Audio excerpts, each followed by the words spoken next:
میں تاریخ کے اندر، اور جن حضرات کا احباب کا ذرا بھی پڑھنے پڑھانے سے تعلق ہے، ہم نے ضرور ان کا نام سنا پڑھا ہوگا.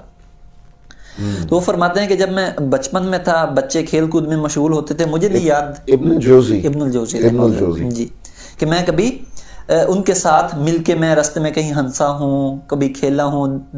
لڑکے جو تھے وہ دریائے دجلہ کے کنارے کھیل کود میں مشغول ہوتے تھے، اور میں شیوخ حدیث کی مجالس میں شرکت کرتا تھا. اچھا، ایک مجلس میں گئے، وہاں کچھ سنا، اس کو یاد کیا، گھر آ کے لکھ لیا، اور پھر دوسری مجلس میں.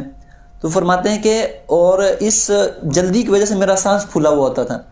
اچھا، مطلب جلدی ایک مجلس سے اٹھے دوسری میں، دوسری سے اٹھے تیسری میں، یعنی اس میں بھی انہیں جلدی پڑی ہوتی تھی. جی بچپن کا ہی ان کا زمانہ. ٹھیک ہے.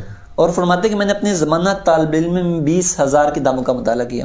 ہم تو سبق ختم ہوتا ہے نا یار، شکر ہے یار سبق ختم ہوا ہے. اور آج ہم جب